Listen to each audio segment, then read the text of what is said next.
শাহরু রমাদান আল্লাযী উনজিলা ফীহিল কুরআন হুদাল লিন-নাসি ওয়া বায়িনাতিন মিনাল হুদা ওয়াল ফুরকান ফামান শাহিদা মিনকুমুশ শাহর ফালইয়াসুম। আল্লাহ সুবহানাহু ওয়া তাআলা বলেছেন রমাদান মাস কুরআনুল কারীম অবতীর্ণর মাস, যা সুস্পষ্ট হিদায়াত, মানুষকে হিদায়াতের দিশা দেখায়, এবং আল ফুরকান সত্য মিথ্যার পার্থক্যকারী হচ্ছে এই কোরআনুল কারীম, যা রমাদান মাসে নাযিল করেছে। ফামান শাহিদা মিনকুম, আল্লাহর আদেশ হচ্ছে তোমাদের মধ্যে যেই ব্যক্তি রমাদান মাস পাবে, মানে তুমি বেঁচে আসো আর রমাদান মাস আসছে, ফালইয়াসুম, সে সিয়াম পালন করবে। তাহলে এটা ফরজ হয়ে গেল রমাদান। কি হয়ে গেল? রমাদান ফরজ হয়ে গেল। অনেকেই রমাদানের রোজাটা ভেঙে ফেলে, এইটা আমাদের দেশ গ্রামে এখন চালু হয়েছে। মনে আছে এখনো 2016 সাল 15 সাল বা 16 সাল এরকমই বাংলাদেশে, তখন মাত্র আসলাম 14 সাল জুন মাসে আসছিলাম বাংলাদেশে। তো এই মসজিদের একজন খাদেম, এই জামিয়া আল আকসার খাদেম বলতে পারি, আল্লাহ কবুল করুক আমাদের সবাইকে, যারা আমরা সালাত আদায় করতে আসি এবং যারা ব্যবস্থা করে দিয়েছে এখানে সবাইকে আল্লাহ। তো আবু আলী বলি, আমি সেলিম ভাই বলি। তো উনি আমাকে বললো, জামশেদ ভাই আমি আসতেছি বাংলাদেশে, আপনি আসেন আমাকে রিসিভ করবেন। তা আমি তখন অত ভালো বুঝি না, পরিচিত একজন ছিল চালক, ওনাকে নিয়ে গেলাম। তো এয়ারপোর্ট যাচ্ছিলাম, ওই যে ঢাকা স্টাফ কোয়ার্টার রোড দিয়ে ঢুকলো, বনশ্রী হয়ে যাবে, তখন আমি এগুলোর নাম জানতাম না, এখন জানি।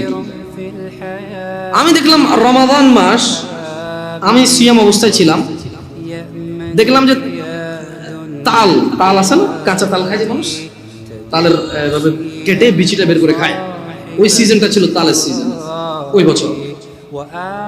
মানে আমি যখন স্টাফ কোয়ার্টার পার হয়ে, ওই যে কি বলে এটাকে, বনশ্রীর আগে একটা এলাকা আছে, ওটা পার হয়ে ওদিকে যাচ্ছিলাম, তখন এলাকাটা আরো একটু এত বিল্ডিং টিল্ডিং ছিল না, ওপেন ছিল। হাই রে, দোকানের মধ্যে তাল আর তাল, মানুষ কাটতেছে আর খাচ্ছে। 90% মুসলমানের দেশ কিন্তু। তা আমি বড় অবাক চিত্তে ড্রাইভারকে বা চালককে বললাম যে একটু স্লো জানতো, আমরা কি রোজা আছি যে কি এখন কি শাবান মাস না শাওয়াল মাস না রমজান মাস? আমি কনফিউজ হয়ে গেছি যে কি রে, গ্রামে আমগো এলাকায় তো আমরা 4-5টা রোজা থেকে ফেললাম অলরেডি। এইখানে দেখতেছি যে একটা তো হচ্ছে যে রেস্টুরেন্টের মধ্যে কালো কাপড় দিয়ে রেখে খায়, এটা তো সবাই বুঝে গেছে। এটা দেখলাম যে মানুষ লুঙ্গি পরা। আমার উস্তাদ আবু আহমেদ সাইফুদ্দিন বেলাল মাদানী হাফিজাহুল্লাহর কথা মনে পড়ে যায়। তো যে কোনো একটা কারণে আমি এই সেম স্টোরিটা আমি উস্তাদ শেখনা আবু আহমেদ সাইফুদ্দিন বেলাল মাদানী হাফিজাহুল্লাহকে বললাম যে উস্তাদ, আমি পাশে বসেছিলাম ওনার, কোথাও যাচ্ছিলাম আমরা, আমি বললাম যে উস্তাদ আমার তো হৃদয়টা খুব মর্মাহত। বলে যে কেন জামশেদ? বললাম এই ঘটনা, যাচ্ছিলাম একজন ফ্রেন্ডকে রিসিভ করে নিয়ে আসতে, দেখলাম যে একটার পর একটা লাগাতার ডাবের দোকান আর তালের দোকান, মানুষজন হুন্ডা দাঁড় করায়, রিক্সা দাঁড় করায়, শুধু কাটতেছে আর খাচ্ছে। আমি কনফিউজড হয়ে গেছিলাম যে রোজা যে আমরা আছি, আমরা কি ভুল মাস নাকি, এটা কি রমজান মাস নাকি শাওয়াল মাস, মানে নাকি শাবান মাস? আমি পরে বললাম যে এই ভাই তুই রোজা আছো? বলো যে আছি। তুইও রোজা আমিও রোজা, ঢাকা শহরে কি রমজান মাস আসে নাই? বলে যে না ভাই, ঢাকা শহরের মানুষও রোজা থাকে, কিন্তু এখানে বেশিরভাগই মানে কর্মজীবী পরিশ্রমিক মানুষরা এই এলাকায় সব জায়গায় এরকম থাকে। তখন আমি বললাম, যখন আমি আবু আহমেদ সাইফুদ্দিন বেলাল মাদানী হাফিজাহুল্লাহকে কথাটা বললাম, মনোযোগ দিয়ে শুনবেন, তিনি 4টা কথা বলেছে। কয়টা কথা বলেছে? বেতাগার মানুষকে এই উদাহরণটা দিচ্ছি, ওই যে আগে বলেছি আলাদা একটা ভালোবাসা আছে। আল্লাহি অন্যরা মনে কষ্ট নেবেন না, সবাইকে কাউকে ঘৃণা করি না, তবে এখান থেকে স্টার্ট, আমার বাংলাদেশের মাটিতে দাওয়াত এখান থেকে স্টার্ট করি। আলহামদুলিল্লাহ, আল্লাহর প্রশংসা, তিনি কবুল করুন। তো বলো যে জামশেদ 4 প্রকারের মানুষ।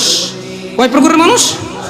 4 প্রকারের মানুষ তুমি দেখতে পাবা। 1, যাদের দুনিয়া আছে আখিরাত নাই।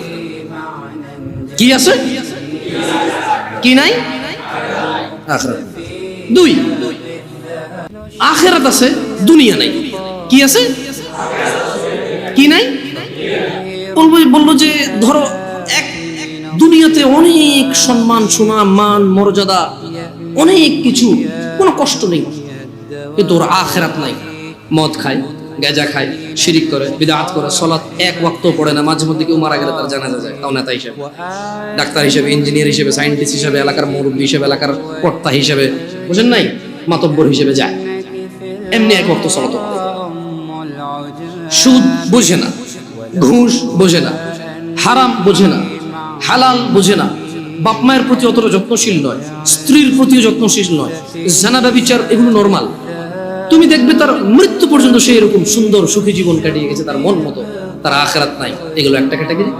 দুই, আখিরাত আছে, মরলেই আল্লাহ ওকে সুখ আর সুখ দিবে, ওকে আল্লাহ জান্নাতের বিছানা বিছিয়ে দিবে, জান্নাতের চাদর পরিয়ে দিবে আল্লাহ ওকে। মরলেই কবর থেকে জান্নাতের সুখ পাওয়া শুরু হয়ে যাবে। ও মরে গেলে আল্লাহ সুবহানাহু ওয়া তাআলা ওর আবার রূহ দিবে, ফেরেশতারা প্রশ্ন করবে, ও জিতবে, উপরের থেকে শব্দ আসবে, ফাফরিশু ফিল জান্নাহ, একে জান্নাতের বিছানা বিছিয়ে দাও, জান্নাতের চাদর একে দিয়ে দাও। সুখ আর সুখ, সুবহানাল্লাহ। কিন্তু দুনিয়া দেখবা জীর্ণ শীর্ণ অবস্থা, কেউ ইজ্জত করে না, কোন মানুষ 5 আনার দাম দেয় না, কোন মানুষ তার পরোয়া করে না, অভাব, অনটন, অসুস্থতা, দরিদ্রতা, যেদিকে যায় শুধু শুকিয়ে যায়, শুকিয়ে যায়, শুকিয়ে যায়। কিন্তু আখিরাত আছে, কি আছে? তাহলে কয়টা ক্যাটাগরি গেল? 1, দুনিয়া আছে, আখিরাত। 2, দুনিয়া নাই, আখিরাত। 3, একটা ক্যাটাগরি আছে যাদের দুনিয়াও আছে, আখিরাতও আছে। সুবহানাল্লাহ। এরা দুনিয়া তো বেশ সুখের জীবন যাপন করে আল্লাহর সন্তুষ্টির সাথে। এদের যখন অসুখ হয় এরা সবুর করে, প্যানিক হয়ে যায় না, হতাশা হয় না। কোনো আসমানও যদি ভেঙে পড়ে এদের হৃদয়ে একটা প্রশান্তি আছে, আলহামদুলিল্লাহ, এটা ভাঙলে আমার কি আছে, এটা কি আমার না, যার আসমান সেই ভাঙছে, আমার কি। যাদের ছেলে একটা মারা গেল, একবারে যুবক, ডাক্তারি পাশ করছে, এই সরকারি চাকরি পেয়ে যেত 2 লাখ টাকা বেতনের, মরে গেছে, এবার যে আলহামদুলিল্লাহ, এটা কি আমার নাকি, আমি তো খালি মানে আমার পিঠের পাঁজর থেকে 1 ফোঁটা পানি বের হয়ে জন্ম আল্লাহকে পৃথিবীতে পাঠাইছে। হ্যাঁ, আমার বৃদ্ধকালে হাতিয়ার হতে পারত, ও তো হতো বাপ হওয়ার আগে মরে গেল, আমি তো বাপ, আলহামদুলিল্লাহ, খুশি থাকে। দুনিয়া তো মানুষ ইজ্জত করে, সম্মান করে, মানে কোন রকম দুনিয়া এবং আখিরাত কি এদের আছে। কয়টা ক্যাটাগরি হলো? সবচাইতে পরের ক্যাটাগরিটা নিয়ে উনি আমাকে বললো, জামশেদ, তুমি যে ঘটনা আমাকে শোনালে এটার সাথে এই লাস্টের ক্যাটাগরিটা মেলে, যার দুনিয়াও নাই, দুনিয়াও নাই। এরা কারা? মুসলমান, বাপের নাম আব্দুল্লাহ, বাপের নাম আব্দুর রহমান, বাপের নাম মুহাম্মদ আহমেদ, বাপের নাম ইব্রাহিম, ইসমাইল, ইসহাক, ইয়াকুব। এর দুনিয়াও নাই, আখিরাতও নাই। রাসূল সাল্লাল্লাহু আলাইহি সাল্লাম বলেছে, ধনীদের 500 বছর পূর্বে দরিদ্র জান্নাতে প্রবেশ করবে। কত বছর পূর্বে? এই দরিদ্র জান্নাতে যাবে যে সালাত আদায় করে না, সিয়াম পালন করে না, ও সারা দিন কাজ করলে খেতেই পারে, জমি কিনতে পারে না, জায়গা কিনতে পারে না, ঘর করতে পারে না, বাড়ি করতে পারে না, কোথাও গিয়ে দাওয়াত খেয়ে 1000 টাকা দিতেও পারে না, কেউ ওকে তাই দাওয়াতও দেয় না। ও সারা দিন সিগারেট খায়, রোজা ভাঙে, হালকা কিছু সিগারেট, হালকা কটা ভাত খেয়ে বলে যে রিক্সা চালাই, বলে যে মাঠে কাজ করি। লা হাওলা ওয়ালা কুওয়াতা ইল্লা বিল্লাহ।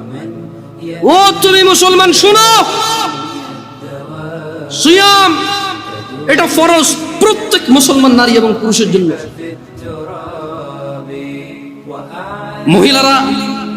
মহিলারা তাদের বিশেষ কিছু কারণে তারা রোজা থাকবে না, পরে আবার কাজা করে নিতে হবে, এ পূরণ করে দিতে হবে।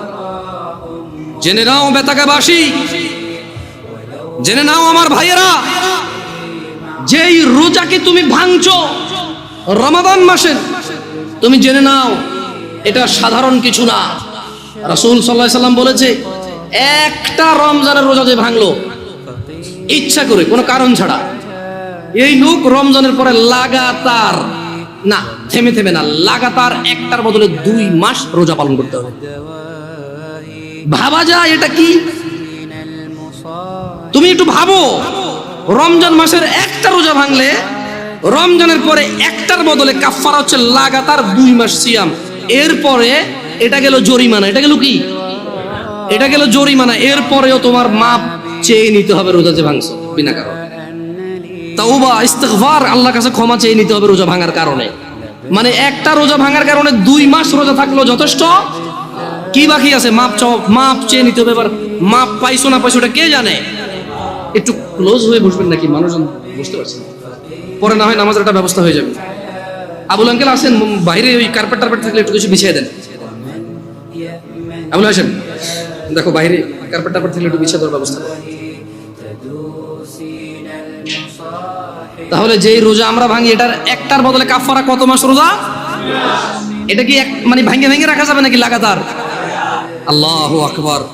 শোনো শোনো বেতাকাবাসী, আমার ভাইয়েরা, যারা তোমরা ঈমান এনেছো রবের প্রতি, রব তোমাদের বলছে ইয়া আইয়ুহাল্লাযীনা আমানু কুতিবা আলাইকুমুস সিয়ামু কামা কুতিবা আলাল্লাযীনা মিন ক্বাবলিকুম লাআল্লাকুম তাত্তাকুন।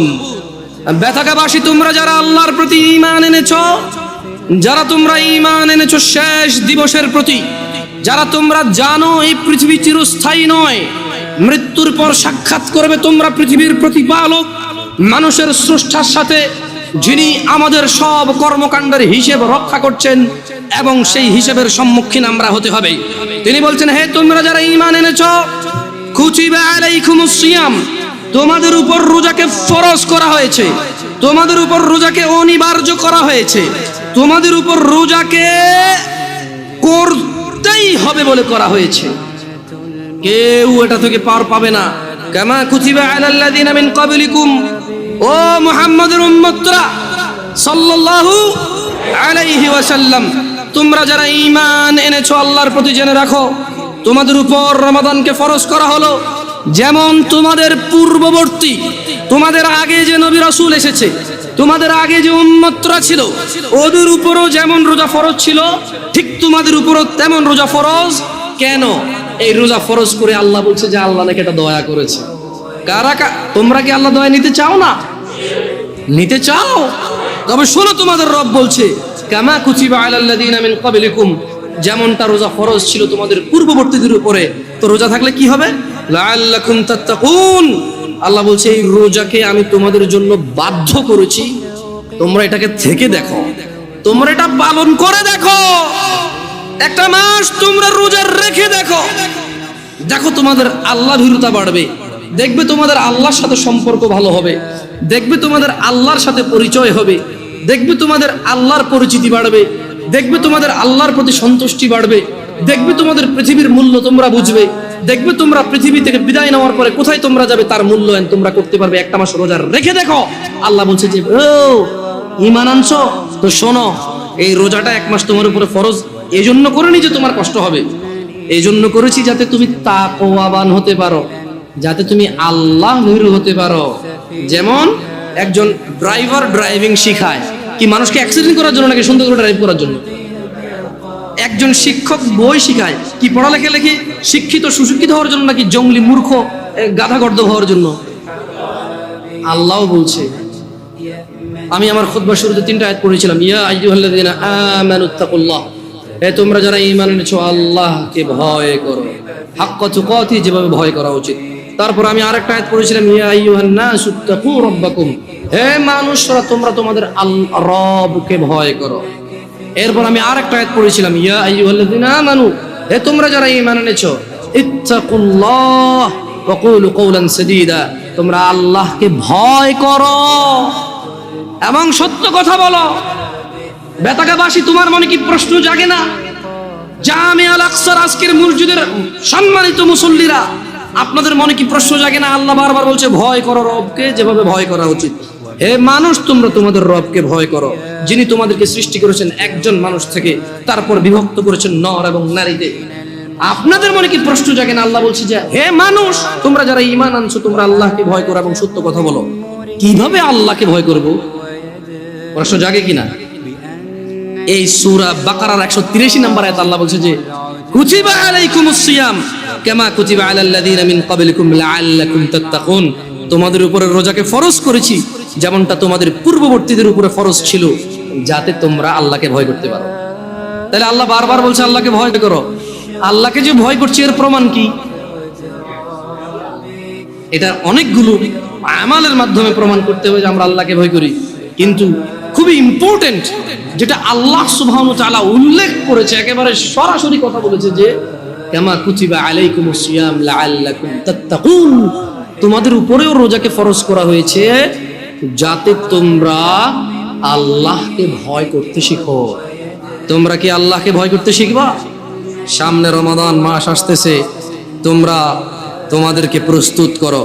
আমি যারা ভ্যান চালায়, রিক্সা চালায়, অথবা খেটে খাওয়া, দৈনিক দিনে কাজ করে দিনে খায়, সবাইকে অনুরোধ করে বলবো আপনারা রমাদান মাসের জন্য কিছু কিছু কিছু কিছু কিছু জমান।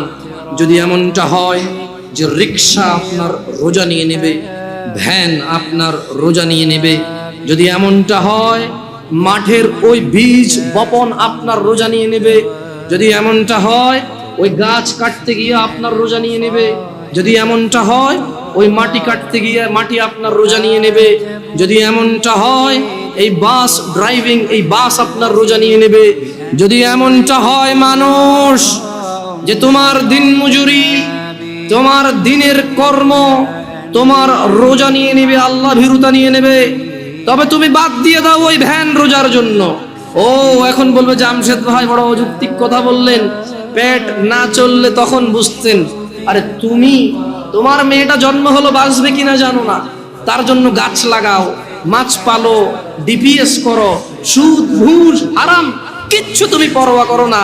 কবে তোমার মেয়ে বড় হবে এই আরেক বেটার সাথে ভেগে যাবে, নাকি তোমার কথা মতো বিয়ে করে তোমার খরচ যেটা তুমি জমাচ্ছ সেই খরচ তুমি করতে পারবে, তাও তো তুমি নিশ্চিত না। তবু তুমি মাসে মাসে 2000 করে রাখছো কেন? সিয়ামের জন্য কি তুমি প্রস্তুতি নিতে পারো না? ও ভাই, তুমি যদি দিনের বেলা রিক্সা না চালাও, দেখবা যে সব লোক রাতে সন্ধ্যায় বের হচ্ছে। ভাই, তোমার দোকান খোলাতে যদি রোজা নষ্ট হয়ে যায়, দেখবা তুমি যখন দোকান দিনে খুলবা না তখন রাতেই তোমার বিক্রি হচ্ছে। কারণ মনে রাখবা এই নাঙ্গলকোটবাসী এই আশপাশ থেকে বাজার করে, দিনের বেলা দোকান না পেলে রাতে হলেও করতে হবে। দোকানই এগুলো, মানুষই এগুলো। বুঝাইতে পারেনি মনে হয়। কেন ভয় পাচ্ছ রিজিক? মানুষ। عن ابن عمر رضي الله عنهما قال, ابن عمر رضي الله عنهما থেকে বর্ণিত, তিনি বলেন قال رسول الله صلى الله عليه وسلم, রাসূলুল্লাহ সাল্লাল্লাহু আলাইহি ওয়াসাল্লাম বলেছেন বুনিয়াল ইসলামু আলা খামস, ইসলামের স্তম্ভ 5টি। তো কি? শাহাদাতি আল্লা ইলাহা ইল্লাল্লাহ ওয়া আন্না মুহাম্মাদার রাসূলুল্লাহ। এই ইসলাম, পুরো ইসলামটা এই 5টা খুঁটির উপরে আছে। এই 5টা খুঁটির উপরে আছে, এরকম 5টা খুঁটির উপরে। এই বুনিয়াল ইসলাম আলা খামস, এই 5টা স্তম্ভের উপরে ইসলাম। তোমার যত আমাল, তোমার যত সৎকর্ম, তোমার যত নেকির পুণ্য কাজ, সবকিছু এই 5টা আমালের মধ্যে আছে। এই 5টা খুঁটির মধ্যে আছে তোমার সমস্ত আমাল, ভালো অথবা মন্দ। ইসলামটাই টিকে আছে 5টা খুঁটির মধ্যে। বুনিয়াল ইসলাম আলা খামস, 5টা স্তম্ভের মধ্যে ইসলামটা আছে। ইসলামের স্তম্ভই হচ্ছে 5টা।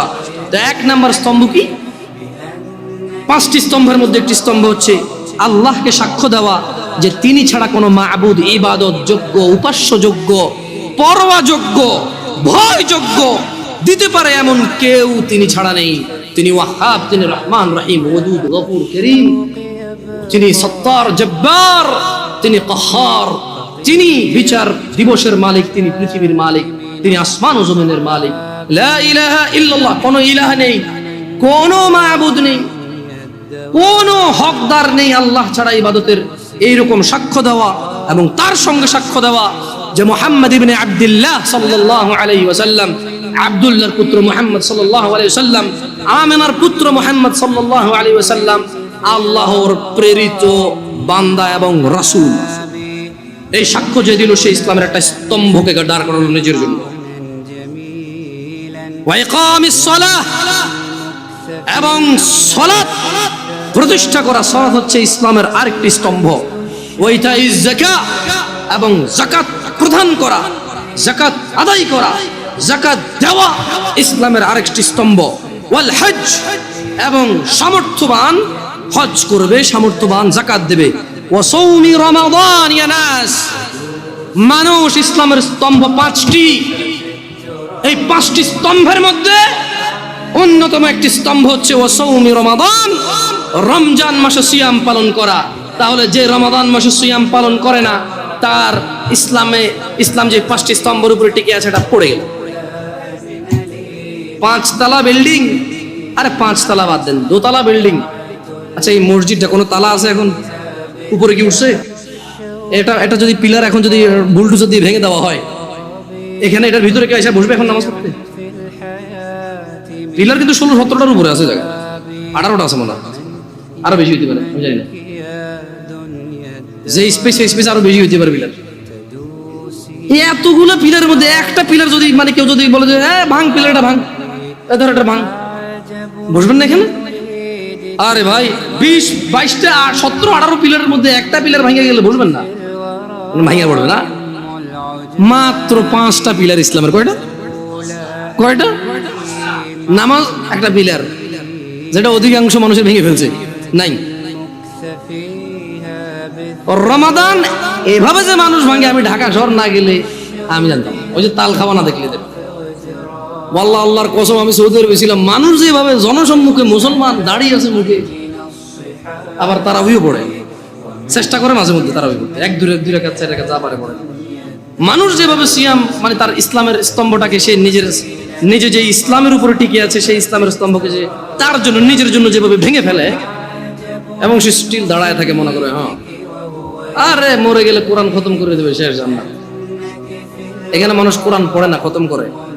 শোনো বেতাগা জামে আল আকসার মুসল্লিরা, যারা তোমরা আজকে দূর দূরান্ত থেকে এসেছো, তোমরা জেনে রাখো, আন জাবির রাদিয়াল্লাহু আনহু, জাবির রাদিয়াল্লাহু আনহু থেকে বর্ণিত, তিনি বলেন, আন্না রাজুলান সাআলা রাসূলুল্লাহ সাল্লাল্লাহু আলাইহি ওয়াসাল্লাম ফাকাল, একজন ব্যক্তি রাসূল সাল্লাল্লাহু আলাইহি ওয়াসাল্লামের কাছে জিজ্ঞাসা করে বলল, আরাআইতা ইযা সাল্লাইতু আস-সালাওয়াতিল মাকতুবাত ওয়া সামতু রমাদান, বলল যে আমি যদি শুধু ফরজ নামাজ পড়ি। একজন লোক রাসূল সাল্লাল্লাহু আলাইহি ওয়াসাল্লামের কাছে এসে বলল যে, ইয়া রাসূলুল্লাহ, আমি যদি শুধু ফরজ নামাজ, মানে ওই যে খুঁটি, ফরজ নামাজ হচ্ছে কি স্তম্ভ, ফরজ নামাজ কি?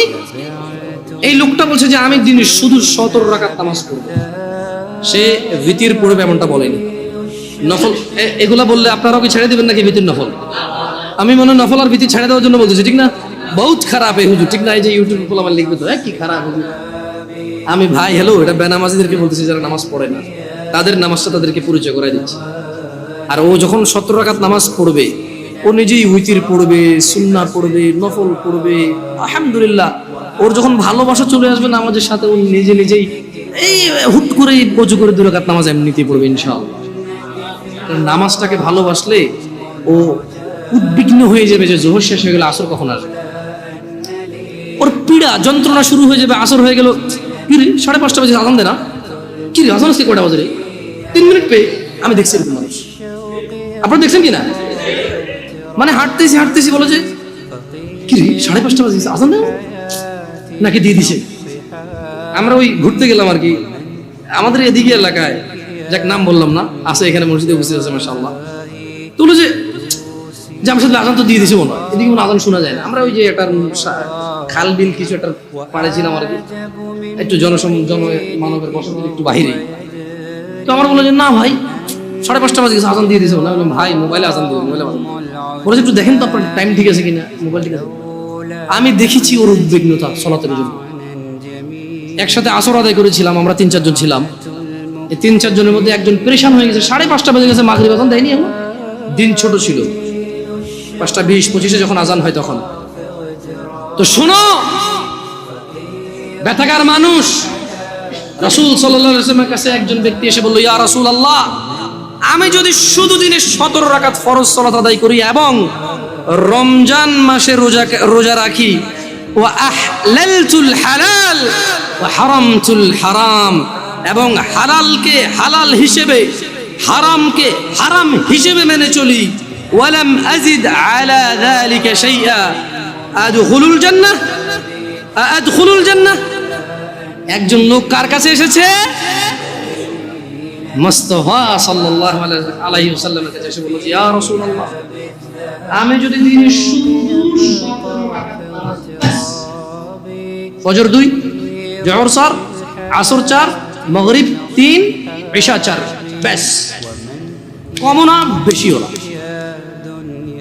আর আমি কোনো রোজা রাখবো না, কোনো শুধু রমজান মাস এসে আমি বরাবর পুরো রমজান মাস রোজা রাখবো, আর বেশিও রাখবো না, কম রাখবো না। এবং ইয়া রাসূলুল্লাহ, ওয়া আহলালতুল হালাল, আল্লাহ যেটাকে হালাল বলেছে আমি কোনোদিনও তার বিরুদ্ধে যাব না, আমি এটাকে হালাল বলবো, এটাকে গ্রহণ করব, এটাকে পবিত্র মনে করব, এটাকে নিতে আমি আনন্দ অনুভব করব। ওয়া হারামতুল হারাম, এবং আল্লাহ যেটাকে হারাম করেছে আমি তা কখনো গ্রহণ করব না, আমি সেটাকে হারাম বলবো। চাই যাই হোক, পুরো পৃথিবীর মানুষ যুক্তি দিক, পুরো পৃথিবীর মানুষ বুদ্ধি দিক, পুরো পৃথিবীর মানুষ আবেগ দিক, পুরো পৃথিবীর মানুষ পালন করুক, ইয়া রাসূলুল্লাহ, ওয়া আহলালতুল হালাল ওয়া হারামতুল হারাম, আমি হালালকে হালাল মনে করব, ঘৃণা করব না। ওয়া হারামতুল হারাম, যেটা আল্লাহ দেয়নি, যেটা আল্লাহ আদেশ করেনি, সেটাকে আমি হারাম মনে করব। ওয়ালাম আযিদ আলা যালিক, আমি এর চেয়ে কোনো কিছুই বৃদ্ধি করব না। ওয়ালাম আযিদ আলা যালিকা শাইআ, আমি এই রমজান মাস ছাড়া রোজা রাখবো না, দিনে 17 রাকাত নামাজ ছাড়া নামাজ পড়বো না, আল্লাহ যেটাকে হালাল বলছে তাকেই হালাল বলবো, আল্লাহ যেটাকে হারাম বলছে তাকেই হারাম বলবো, এবং এর বেশি কিছু আমি করব না। আদখুলুল জান্নাহ, ইয়া রাসূলুল্লাহ, আমি যদি আল্লাহর হালালকে হালাল বলি, আল্লাহর হারামকে হারাম বলি, শুধু 17 রাকাত নামাজ পড়ি, রমজান মাসে শুধু যদি পুরো মাস রোজা রাখি, আমি কি জান্নাতে প্রবেশ করব ইয়া রাসূলুল্লাহ? قال محمد بن عبد الله صلى الله عليه وسلم رحمة للعالمين إمام الأنبياء إمام المرسلين صلى الله عليه وسلم, তিনি বললেন নাম, হ্যাঁ। قال والله لا أزيد على ذلك شيئا, ওই ব্যক্তি বলল, আল্লাহর কসম, আমি দিনে 70 রাকাত নামাজ, রমজান মাসের রোজা, আল্লাহর হালালকে হালাল, আল্লাহর হারামকে হারাম, এর বাহিরে কোনো কিছুই বৃদ্ধি করব না। সহিহ মুসলিমের হাদিস। আল্লাহর নবী বলেছে ও জান্নাতে যাবে যদি সে এটা করে, সে যে যা বলেছে। দিনী ভাইরা, যারা আপনারা কঠোর পরিশ্রম করেন, আমি বলি কি, শুরু করেন, দিনে 17 রাকাত সালাত দিয়ে শুরু করেন। হাইয়া আলাস সালাহ বললে মসজিদে চলে আসেন। ওয়াল্লাহি সালাত কঠিন কিছু নয়। বেতাগার মানুষ, তোমাদেরকে ছোট্ট একটা উদাহরণ দিই, যদিও খুতবাটা আসলে খুতবা তো টাইমটা নির্ধারিত, ইনশাআল্লাহ এর মধ্যে শেষ করার চেষ্টা করব সর্বোচ্চ। বেতাগার মানুষ, তোমরা যারা নামাজ আদায় করো না, নামাজ কঠিন কিছু তো নয়। আমি তোমাকে কি নামাজের একটা নমুনা বলবো? দেখো নামাজ কি জিনিস। আল্লাহু আকবার বললে, তুমি সানা পড়লে, আউযু বিল্লাহ পড়লে, বিসমিল্লাহ পড়লে, আলহামদুলিল্লাহি রাব্বিল আলামিন মানে সূরা ফাতিহা পড়লে, সঙ্গে যে কোনো একটা সূরা হইলেই হলো, সঙ্গে যে কোনো সূরার বড় একটা আয়াত হইলেই হইলো, অথবা ছোট ছোট 3টা আয়াত হলে চলবে। আমি কি তোমাকে ছোট 3টা আয়াত পড়ে শোনাবো? আউযু বিল্লাহি মিনাশ শাইতানির রাজীম, ওয়াল মুরসালাতি উরফা ফাল আসিফাতি আসফা, 2 আয়াত হয়ে গেল। আল্লাহু আকবার, এরকম ছোট 3টা আয়াত পড়লেই হলো। কুল হুয়াল্লাহু আহাদ আল্লাহুস সামাদ লাম ইয়ালিদ ওয়া লাম ইউলাদ ওয়া লাম ইয়াকুল লাহু কুফুয়ান আহাদ। তো জামশেদ ভাই, নামাজ সহজ কিভাবে? আমি তো শুধু আলহামদুলিল্লাহ সূরা পারি আর কুল হুল্লাহ পারি, আর কিছু এখন পারি না। তো ঠিক আছে, তুমি প্রথম রাকাতে আলহামদুলিল্লাহ সূরা পড়ো, রুকুতে যাও। আচ্ছা, প্রথম রাকাতের রুকুতে সুবহান রাব্বিয়াল আযীম, সুবহান রাব্বিয়াল আযীম, সুবহান রাব্বিয়াল আযীম। দ্বিতীয় রাকাতের রুকুতে কি অন্য কিছু? সেম। আসলে কি প্রথম রাকাতে যেটা পড়ছি ওটাই, যদি 3 নম্বর রাকাত হয় তাইলে আল্লাহ 3 নম্বর রাকাত ও রুকুতে সেম, ভিন্ন কিছু না। তো খুব কঠিন কিছু মনে হচ্ছে না, ঠিক না? একটা মুখস্থ করতে পারলেই হলো। আচ্ছা, চতুর্থ রাকাতের রুকুতে কি করবো? সেম। আরে না, এখানে অনেকে সালাত আদায় করে না, বলে যে কঠিন, আমি সালাত করতে জানি না। ইয়া বেতাকাবাসী, মাররা সাহেল, একদম সহজ, ওয়াল্লাহি একদম সহজ। এই প্রথম রাকাতের আযীম সুবহান রাব্বিল আযীম সুবহান রাব্বিল আযীম, দ্বিতীয় রাকাতেও সেম, তৃতীয় রাকাতেও সেম, চতুর্থ রাকাতেও সেম। মজার কথা হলো ফরজ নামাজেও সেম, সুন্নত নামাজেও সেম, নফল নামাজেও সেম নাকি? ইয়া আল্লাহ আল্লাহ আল্লাহ আল্লাহ, লা ইলাহা ইল্লাল্লাহ, লা ইলাহা। ঈদের নামাজও সেম। ওয়াল্লাহ ঈদের জন্য স্পেশাল কিছু হবে না? এই সুবহান রাব্বিল আযীম, নফল, সুন্নত, ফরজ, একবারে যত নামাজে মানুষ রুকুতে যায় সেম এটা পড়ে সুবহান রাব্বিল আযীম। তাহলে এটা কি কঠিন কিছু? আচ্ছা, দ্বিতীয় রাকাতের শুরুটা কি দিয়ে হবে? সূরা বাকারা দিয়ে। এই প্রথম রাকাতে আলহামদুলিল্লাহ সূরা পড়ছেন না? সূরা আল মাইদা দিয়ে হলে ভালো হয়। কঠিন, অনেক কঠিন, বিশাল বড় সূরা। এই তোমরা যারা নামাজ পড়ো না বলতেছো নামাজ জানো না, প্রথম রাকাতে তো আলহামদুলিল্লাহ সূরা পড়ছো, দ্বিতীয় রাকাতে কি পড়বা? ইয়া আল্লাহ, প্রথম রাকাতের মতোই। ও তাহলে আমরা তার মানে সেম সেম, 1 টাকা যেরকম, ধরো এখানে 1 টাকা দুইটা নোট, দুটোটা সেম না, 1 2, তার মানে দুইটা, এই জন্য 2। তার মানে সালাত 1 রাকাত যেভাবে পড়ে 2 রাকাতও 3 রাকাতও, জাস্ট বারবার রাকাতের কারণে সংখ্যা কাউন্ট করা হয়। যেমন ফজর 2 রাকাত পড়ে 2 পড়া হয়, যোহর 4 রাকাত পড়ে 4 পড়া হয়, মাগরিব 3 পড়া হয়। বেতাকাবাসী কি বুঝতে পারছো নামাজ কঠিন কিছু না? আচ্ছা, আরেকটা প্রশ্ন, ফরজ নামাজে বৈঠকে আত্তাহিয়াতু পড়ি, সুন্নতে কি পড়া লাগবে? সেম। ইয়া আল্লাহ, তোমরা এই নামাজ পড়ো না, এটা কঠিন নাকি? বেতাকাবাসী, তোমাদেরকে আমি আহ্বান জানাচ্ছি সালাতের দিকে আসো। শোনো বেতাকাবাসী, জামশেদ মজুমদার শুধু পড়ে শুনিয়েছে।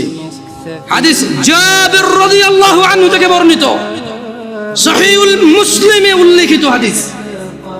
ব্যক্তি এসে রাসূল সাল্লাল্লাহু আলাইহি সাল্লামকে বলেছে, শুধু 17 রাকাত নামাজ পড়বো, বাস। রমজান মাস আসলে রোজা রাখবার, কোন রোজা রাখবো না দুনিয়াতে, যা রোজা আছে। ইয়া রাসূলুল্লাহ, আল্লাহ যেটাকে নিষেধ করছে সেটাকে আমি নিষেধ করব, আমি এটা করব না। আল্লাহ যেটাকে হালাল করছে, পুরো পৃথিবীর মানুষ যদি অপছন্দ করে, আমি বলবো এটা সুন্দর, এটা ভালো, এটা করো, করবো, বাড়তি কিছু করব না। আমি কি জান্নাতে যাব? তিনি সাল্লাল্লাহু আলাইহি সাল্লাম বলেছেন যে নাম, তুমি জান্নাতে যাবা যদি এমনটা করো। যারা আপনারা অভাবের দোহাই দিয়ে সালাত আদায় করেন না, আপনাদেরকে বলে রাখি, ঈশার নামাজ 15 রাকাত নয়, ঈশার নামাজ মাত্র 4 রাকাত। আমি এই আমার নাঙ্গলকোটে আমার গ্রামে এসে মুরব্বিদেরকে জিজ্ঞেস করেছি, বলেছি যে ঈশার নামাজ 15 রাকাত কিভাবে? বললাম, দাদা ঈশার নামাজ কেমনে 15 রাকাত? ওই বড় সুন্নত সাহেব, ফরজ সাহেব কত হয়েছে? বললাম 8। কত দর সুন্নত 2 রাকাত কত হয়েছে? বললাম 10। কয় নফল 2 রাকাত 10। বললাম দাদা এটা ধরতে না, কাকা নফল কেন ঈশা ধর নাই? নফল তো নফল নিজেই না, এটা ঈশা কেন? তুই তো বেজাইলে কথা কস, তুই আসলে তুই নফল 2 রাকাত। আমি বললাম না দাদা, নফল ঈশা ন, ঈশার নিজে একটা নামাজ, নফল নিজে একটা নামাজ। ঈশা কেমনে 2 রাকাত হয়? নফল, নফলের কি সীমা আছে নি? এ বেতাগার মানুষ, নফলের কি সীমা আছে? এ আসর মানে মাগরিবের পরে কি ঈশার আগে কি 2 রাকাত নফল ফরজ যাইতো না? ঈশার নামাজের পরে রাত 12টা বাজে কি 2 রাকাত নফল ফরজ যাইতো না? দিনে 10টা বাজে নফল নামাজ ফরজ যাবনি? তো এটার কি টাইম আসেনি? এটা নিষেধ না আছে যে মাকরু সময় হইতে হইতো না। তাই বললাম না দাদা, আমি নফল নামাজ ধরতে হইতো না 2 রাকাত ঈশা। কত ধরছা? ঠিক আছে, তর্কের খাতিরে ধরে নিলাম আমি। তারপরে কত হইলো দাদা? কয় 12। বললাম ঠিক আছে, বাকি 3 কেমনে আমার কম? আমাকে বললো যে বিতির 3 রাকাত। আমি বললাম যে বিতির তো নিজেই একটা নামাজ, একটুকে নফল করে আনছে, যাক নফলে যদি কোনো টাইম নাই, আপনি ঈশার মধ্যে 2 রাকাত দিচ্ছেন, ঠিক আছে। মানুষ নফল পড়লে ইনশাআল্লাহ কিয়ামতে যখন সে যাবে, তার নামাজ ঘাটতি থাকলে আল্লাহ এই 2 রাকাত নফলকে তার ফরজে নিয়ে আসবে ইনশাআল্লাহ। ভিতরের নামাজ আল্লাহ নিয়ে যাবে, কিন্তু ভিতর তো নিজেই একটা নামাজ দাদা। এটা ঈশার নামাজের যখন কোনো মানুষ ঈশা শেষ করবে তখন তাই ওর উপরে ভিতরে স্টার্ট হবে। আচ্ছা, কোনো মানুষ ঈশা পড়ে না, ভিতর পড়বে? পড়লে কি ধরে রাখবেন? ধরেন লোকটা আজকে রাত 12টা বাজে এখন একটা বক্তব্য শুনলো, এক আয়াত পড়লো, পড়ার পরে সে চিন্তা করলো যে না, তার তওবা করা দরকার, সে এখন ঈশা পড়ে ভিতরে পড়তে পারবে না? পারবে তো। কিন্তু আমি বলতে চাই বেতাকার জনসাধারণকে, ও বেতাকার জনসাধারণ, তোমরা যেই নামাজটাকে তোমরা আদায় করো না, তা তোমাদের ইসলামকে টিকিয়ে রাখার খুঁটি। সিয়াম ভঙ্গ করলে তো বছরে একবার আসে, একটা খুঁটি ভেঙে ফেললে দিনে 5 বার তোমার খুঁটিটাকে তুমি ভাঙো, দিনে 5 বার তুমি তোমার খুঁটিটাকে ভাঙো। তোমার ঘরের একটা পিলার না থাকলে তুমি ঘরে থাকবা না, অথচ তোমার প্রতিদিন তোমার যে স্তম্ভের উপরে তোমার ইসলাম টিকে আছে সেই স্তম্ভটাকে তুমি ভাঙো, একটু ভয় পাও না? তোমার জাহান্নামে যাওয়ার ভয় আসা উচিত। জেনে রাখো, তুমি দিনে 17 রাকাত নামাজ এবং রমজানের রোজা দিয়ে শুরু করো। রোজা রাখলে আল্লাহ তোমার তাকওয়া বৃদ্ধি করবে। সিয়াম পালন করো, তুমি রমজান মাসের রোজা ভাঙিও না। জেনে রাখো, তুমি যদি একটা রোজা ভাঙো, একটা রোজার কাফারা লাগাতার 2 মাস রোজা, লাগাতার, মধ্যখানে বিরতি দেওয়া যাবে না। লাগাতার 2 মাস রোজা থাকলে একটার বদলে কাফারা হবে। এরপরে যথেষ্ট নয় এই কাফারা, এই 2 মাস লাগাতার রোজা থাকার পরে আল্লাহর কাছে মাপ চাইতে হবে তুমি বিনা কারণে কেন রোজাটা ভাঙলে। এরপরে কিয়ামত পর্যন্ত, বিচারের মাঠ পর্যন্ত অপেক্ষা করা লাগবে এটা জানার জন্য যে তুমি যে তওবা করেছো এই তওবা আল্লাহ কবুল করেছে কিনা। কত ভয়ানক একটা ব্যাপার না? রোজা রাখবা ইনশাআল্লাহ, রোজা রাখবা ইনশাআল্লাহ। বেতাগার মানুষ, খুশি হয়ে যাও, সন্তুষ্ট হয়ে যাও রবের প্রতি, তারা যারা তোমরা রমজান মাস পাচ্ছ। আল্লাহ আমাদের সবাইকে রমাদান পর্যন্ত পৌঁছে দিন। ইয়া আল্লাহ, রমাদান পর্যন্ত না নিয়ে আপনি মৃত্যু দিয়েন না। জানবে তুমি রমাদান কি, জানবে। আন আবি হুরায়রা রাদিয়াল্লাহু আনহু, আবু হুরায়রা রাদিয়াল্লাহু আনহু থেকে বর্ণিত, তিনি বলেন, আন্না রাসূলুল্লাহ সাল্লাল্লাহু আলাইহি ওয়াসাল্লাম قال, রাসূল সাল্লাল্লাহু আলাইহি সাল্লাম বলেছেন, ইযা জাআ রমাদান ফুতিহাত। ও মানুষ শুনে নাও, আবু হুরায়রা বলছে, মুহাম্মদ সাল্লাল্লাহু আলাইহি ওয়াসাল্লাম বলেছে, ইযা জাআ রমাদান, যখন রমাদান মাস আসে, আল্লাহ আল্লাহ আল্লাহ আল্লাহ আল্লাহ, ফুতিহাত আবওয়াবুল জান্নাহ, আবওয়াবুল জান্নাহ, জান্নাতের দরজা খুলে দেওয়া হয়। ওয়া গুলিকাত আবওয়াবুন নার, জাহান্নামের দরজাকে বন্ধ করে দেওয়া হয়। আলহামদুলিল্লাহ, ইয়া আল্লাহ, কি মাস এটা, ইয়া আল্লাহ, আরে কি মাস, সুবহানাল্লাহ, জান্নাতের দরজা খুলে দেওয়া হয়, জাহান্নামের দরজা বন্ধ করে দেওয়া হয়। ওয়া সুফিদাতিশ শায়াতিন, এবং দুষ্ট জিনদেরকে বন্দী করে ফেলা হয়। রোজা যে ভাঙছো, শয়তানের তো দোষ দিতে পারবা না।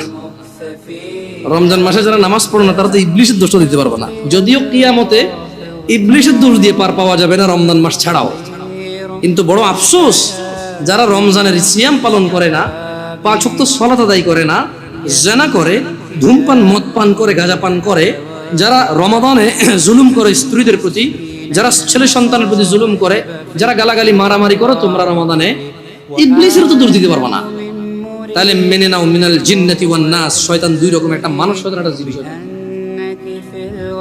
এই রমাদান আসলে বোঝা যায় কোনটা মানুষ শয়তান। ইবলিস শয়তান তো দেখা যায় না, মানুষগুলো দেখা যায়। আল্লাহ মাফ করুন, আল্লাহ আমি তিরস্কার করে বলছি না, দেখা যায়। আল্লাহ ক্ষমা করে হেদায়েত দান করুন আমাদেরকে। শুনে নাও, শুনে নাও বেতাকাবাসী, আন আবি হুরায়রা রাদিয়াল্লাহু আনহু ইয়াকুল, আবু হুরায়রা রাদিয়াল্লাহু আনহু থেকে বর্ণিত, তিনি বলেন, قال রাসূলুল্লাহ সাল্লাল্লাহু আলাইহি ওয়াসাল্লাম قال, রাসূল সাল্লাল্লাহু আলাইহি ওয়াসাল্লাম বলেছেন, কুল্লু আমালি ইবনে আদম লাহু ইল্লা সিয়াম, যত আমল আছে বনি আদমের সব কিছু তার নিজের জন্য, ইল্লা সিয়াম, সিয়াম ব্যতীত, ফাইন্নাহু লি, কেননা সিয়াম আল্লাহর জন্য, ওয়া আনা আজজি বিহি, আল্লাহ বলছে আমি নিজে সিয়ামের প্রতিদান দান করব। তোমার সালাত, তোমার যাকাত, তোমার হজ, তোমার সাদাকা, আল্লাহ সুবহানাহু ওয়া তাআলা বলছে, কুল্লু আমালি ইবনে আদম লাহু, সব ভালো কাজ বনি আদমের তার জন্য, ইল্লা সিয়াম, রোজা ছাড়া, ফাইন্নাহু লি, আল্লাহ বলছে যে রোজা হচ্ছে আল্লাহর জন্য, ওয়া আনা আজজি বিহি, এবং আমি মানে আল্লাহ নিজে রোজার প্রতিদান দান করবে, কেউ দিতে পারবে না। তোমরা কেউ মিস করিও না এটাকে। ওয়াসিয়ামুল জুন্নাহ, মনে রাখবে রোজা হচ্ছে ঢাল স্বরূপ। ওয়া ইযা কানা ইয়াউমু সাওমি আহাদিকুম ফালা ইয়ারফুস ওয়ালা ইয়াসখাব, সিয়াম পালনের দিন তোমাদের কেউ যেন অশ্লীলতায় লিপ্ত না হয় এবং ঝগড়া বিবাদ না করে। ফাইন সাবাহ আহাদুন আও আও আও আও কাতালাহ ফালইয়াকুল ইন্নী আমরু সিয়াম, ইন্নী আমরু সিয়াম, যদি কেউ তাকে গালি দেয়, তোমাদের মধ্যে যদি কাউকে কেউ গালি দেয় অথবা ঝগড়া করে, সে যেন বলে আমি ঝগড়াও করবো না, গালিও দিব না, আমি সিয়াম। কারণ সিয়াম কার জন্য? সব আমল কার জন্য? সব আমল কার জন্য? নিজের জন্য। সিয়াম কার জন্য? সিয়ামের প্রতিদান কে দিবে? আল্লাহ তাআলা দিবে। শোনো দিনী ভাইরা, বলার অনেক কিছু ছিল, আল্লাহ যদি চায় ইনশাল্লাহ বলবো আস্তে ধীরে ধীরে। আশা হবে দেখা হবে, বেঁচে থাকলে, তোমরা বেঁচে থাকলে ইনশাল্লাহ দেখা হবে। এই জামিয়া আল আকসা বেতাগাবাসীকে উদ্ধত আহ্বান জানিয়ে বলছি, জামিয়া আল আকসার সঙ্গ দিবেন। জামিয়া আল আকসা আপনাকে ধন সম্পদ টাকা পয়সা না দিতে পারলেও ইনশাআল্লাহ সহিহ কোরআন ও সুন্নাহর জ্ঞান দিবে। জামিয়া আল আকসা ইনশাআল্লাহ আপনাকে সঠিক দিক নির্দেশনা দিবে। মানলে আপনি কল্যাণকামী হবেন, না মানলে নিজের ক্ষতি নিজে করবেন। জেনে রাখবেন জামিয়া আল আকসায় 2015 সালে স্টার্ট করেছি এখানে জামিয়া আল আকসা। আলহামদুলিল্লাহ, আল্লাহ বরকত দিক এবং আল্লাহ অটল এবং আল্লাহ নিরাপত্তা দান করুন এই মসজিদ এবং মসজিদের মুসল্লিদেরকে এবং এই এলাকাবাসীকে, আমাদের সবাইকে আল্লাহ নিরাপত্তা দান করুন। জেনে রাখো বেতাগাবাসী, এই জামিয়া আল আকসা 2015 সাল পর্যন্ত তোমাদের মধ্যে কেউ এখন এরকম বলতে পারবে না যে এমন কোন আমাল তোমাকে করতে বলেছে যা হাদিসের বিরুদ্ধে এবং কোরআনের বিরুদ্ধে। এই জামিয়া আল আকসায় এখন পর্যন্ত এমন কোন খতিব 2015 সাল আমি আসার পর থেকে আসেনি যে তোমাকে এমন কোন কাজ থেকে নিষেধ করেছে অথচ তা আল্লাহ অনুমোদন দিয়েছে, রাসূল অনুমোদন দিয়েছে। এমন কোন কাজে এখন পর্যন্ত এখানে কোনো খতিব এসে তোমাকে নিষেধ করেনি।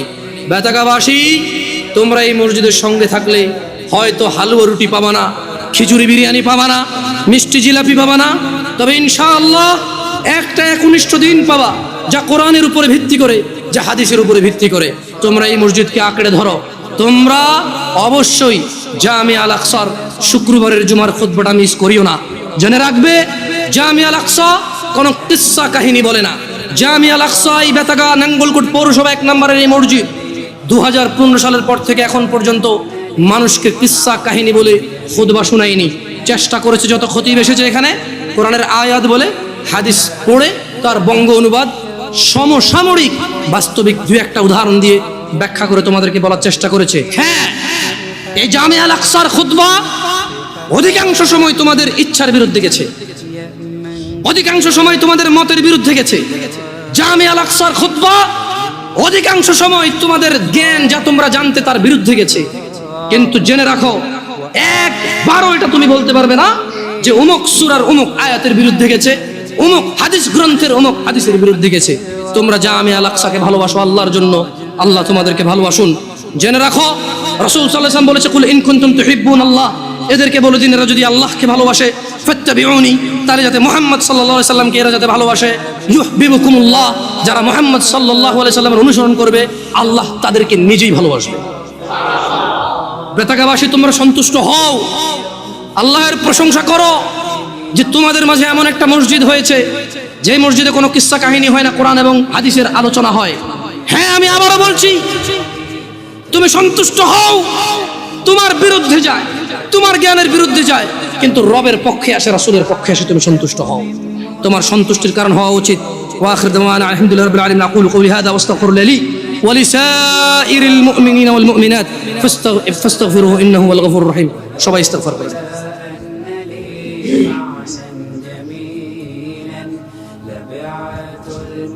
পূর্বে জান্নাতে যাওয়ার সুযোগে রয়েছেন।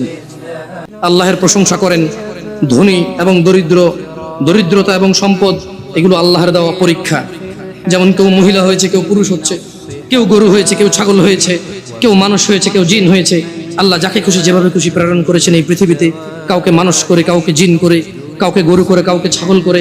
আল্লাহের ইচ্ছা, কাউকে ফেরেশতা সৃষ্টি করেছেন তিনি, এগুলো আল্লাহের ইচ্ছা। মানুষ নিজ ইচ্ছায় পুরুষ হতে পারে না, নিজ ইচ্ছায় মহিলা হতে পারে না। আল্লাহ যাকে যেভাবে ইচ্ছা পাঠায়, ঠিক একইভাবে আল্লাহ কাউকে ধনী করে, কাউকে দরিদ্র করে। এই ধনী এবং দরিদ্রতা মানুষের আখিরাতের স্ট্যাটাস বর্ণনা করবে না। মানুষের আখিরাত মুখী হওয়ার জন্য এগুলো কোনো বাধা এবং কোনো স্পেশাল কিছু না।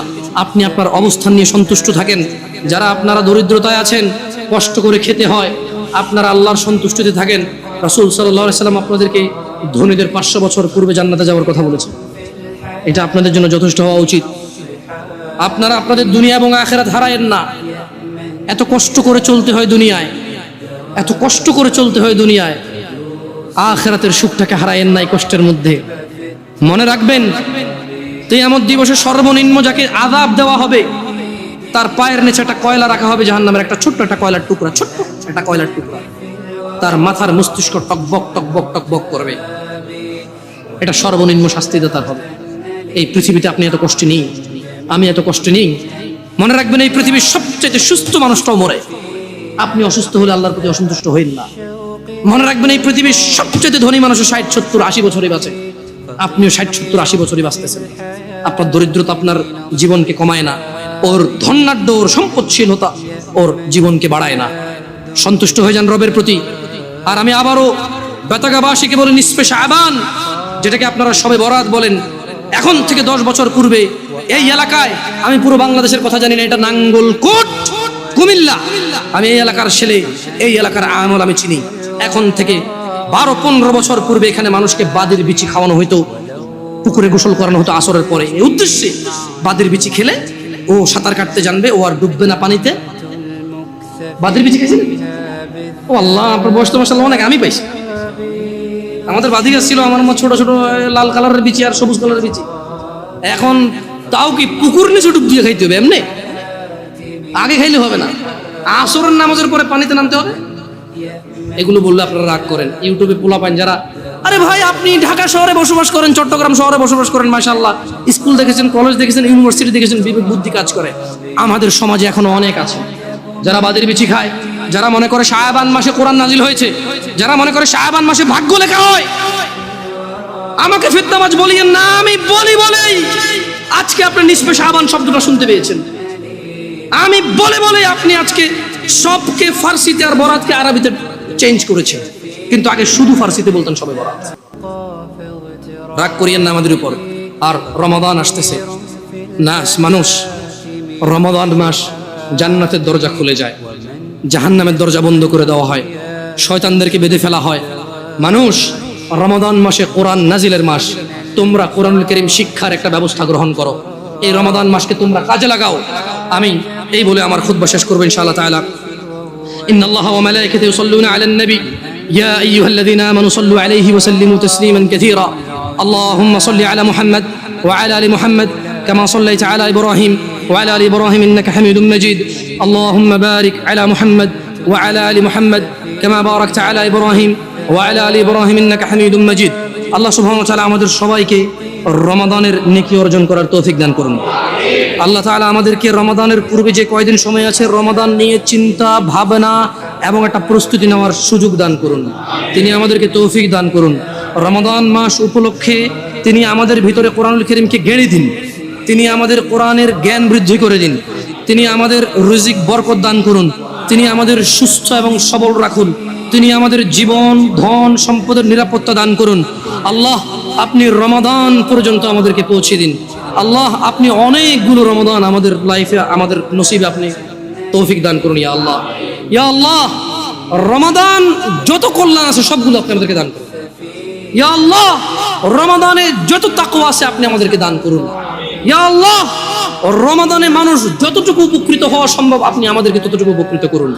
ইয়া আল্লাহ, আপনি আমাদের জ্ঞান বৃদ্ধি করে দিন, আপনি আমাদের কোরআনুল কারীমের জ্ঞানী তৈরি করুন। ইয়া আল্লাহ, আপনি আমাদের কোরআনুল কারীমের জন্য জিহ্বাকে সহজ করে দিন। আল্লাহ, আমাদের জিহ্বার জড়তা দূর করে দিন। আল্লাহ, আমাদের বক্ষ প্রশস্ত করে দিন। আল্লাহ, আমাদের মৃতদেরকে আপনি ক্ষমা করুন। আল্লাহ, আপনি আমাদের জীবিতদেরকে ক্ষমা করুন।